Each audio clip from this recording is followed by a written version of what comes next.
প্ৰথমতে বহুত বেছি ধন্যবাদ সেইসকলক যিসকলে আমাৰ বৈষ্ণৱৰ শুভ জন্মদিনটোত বহুত বেছি আশীৰ্বাদ আৰু মৰমেৰে ভৰাই তুলিলে। আমি যেহেতু বৈষ্ণৱহঁতৰ ঘৰলৈ যাবলৈ ওলাইছোঁ, গতিকে ভিডিঅ'টো এতিয়াৰ পৰা আৰম্ভ কৰিলে আপোনালোকে চাই বেছি ভাল পাব। বৈষ্ণৱ কেৱল আমাৰেই মৰমৰ নহয়, বৈষ্ণৱ আপোনালোকৰ মৰমৰ, মমায়েক মামীয়েকহঁতৰ মৰমৰ। মন থাকিলেও পিছে আজি এখেত ঘৰৰখীয়া হ'ব লাগিব, কাৰণ আজি বাবলুও ঘৰত নাই। কিবা এটা কেতিয়াবা নিমিলেও আজি অৱশ্যে আৰু এটা ভাল খবৰ দিব লগা আছে। নতুনকৈ যিসকল মোৰ অনুৰাগী আহিছে তেওঁলোকে আচলতে আমাৰ পৰিয়ালত কোন কোন আছে নাজানে যে, তেওঁলোকৰ বাবে আজি আকৌ এবাৰ জনাই দিলোঁ, বৈষ্ণৱ মোৰ যি নাতি। আকৌ কেতিয়াবা কোনোবাই সোধে আপোনাৰ নিজৰ ছোৱালীনে? তেখেতসকলৰ বাবে মোৰ এটাই উত্তৰ থাকিব, যশোদা জানো কৃষ্ণৰ মাক নাছিলে? উত্তৰটোতে নিশ্চয় আপোনালোকে সকলোখিনি কথা বুজি পালেই। আহি পাই গ'লোহি বৈষ্ণৱহঁতৰ ঘৰ, আৰু এয়া মোৰ বৈষ্ণৱৰ বৰদেউতাকৰ ল'ৰা। ছোৱালীৰ ঘৰলৈ আজি অকস্মাত আহি ওলাই দিলোহি। দৌৰিছে দেখিছেনে? মই বোলে বৰ বেয়াকৈ আছোঁ। এইফালে আমাৰ মামীয়েকৰ অৱস্থা বেয়া, ইফালে চেংনাঙকো ল'ব লাগে, ইফালে বৈষ্ণৱকো ল'ব লাগে। ইটোৱেও সিটোক নেৰে, সিটোৱেও সিটোক নেৰে। এইফালে হৈছে বিয়ৈ, আৰু আমি এয়া কথাৰ মহলা আৰম্ভ কৰিলোৱেই নহয়। আই মানুহ মানে মোৰ ছোৱালীজনীৰ আৰু কোনোবা আছেনে আপোনালোকে সেইটোও সুধিছিলে। আজি সেয়াও দেখুৱাই দিছোঁ। বগা শ্বাৰ্ট পিন্ধি আছে যে, তেজৰ বুলিবলৈ কেৱল সিয়েই যেন থাকিল।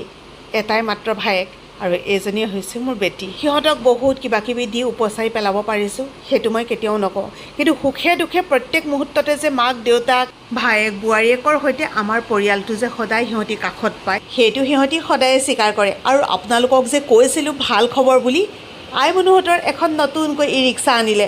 কিছুমানৰ কাৰণে যে এইবিলাক একদম সাধাৰণ কথা, কিন্তু আমাৰ বাবে, সিহঁতৰ বাবে এইটো এটা সপোন।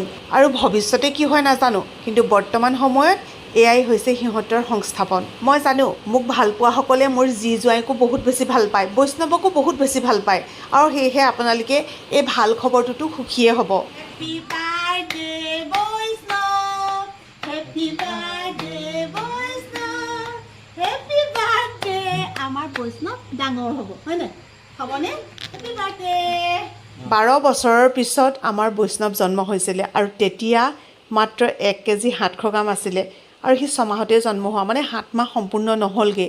তেতিয়াও বহুত মানুহে কৈছিলে ই জানো থাকিবগৈ, ই জানো ভাল হ'ব, ইমান অকণমানি, চুবও নোৱাৰি, ল'বও নোৱাৰি। কিন্তু আজি সি কিমান ধুনীয়া স্বাস্থ্যৱান চাওকচোন। কথা যে কৈছোঁ নহয়, আখৈ ফুটা দি ফুটেও। খবৰ নিদিয়াকৈ যিহেতু আহিলোৱে, গতিকে যাৱতীয় বস্তুবোৰ নিজে লৈ অনাই ভাল বুলি লৈও আনিলোঁ, ৰান্ধিলোঁ, বাঢ়িলোঁ, সকলোকে দিলোঁ, নিজে খাই মেলিও আজৰি হ'লোঁ। বেটী মনে মনে খং, খবৰ এটা হ'লেও দিব পাৰিলাহেঁতেন, ফোন এটা নকৰিলা, হেনতেন কৈ আছে আৰু। পিছে তাই গালিলে বা কোনে কেৰেপ কৰে, সিহঁতি জা জলি গোটেইকেইজনীয়ে লাগি ভাগি কৰিলে মেলিলে, মুঠতে সকলোৱে জীপাল কৰিলে বৈষ্ণৱৰ জন্মদিনটো। তুমি ভালকৈ থাকিবা দেই, থাকিবা দেই,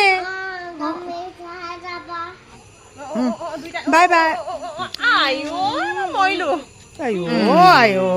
কলিজা, আই চাচোন কিমান মৰম ইটোৱে সিটোলে। Bye bye.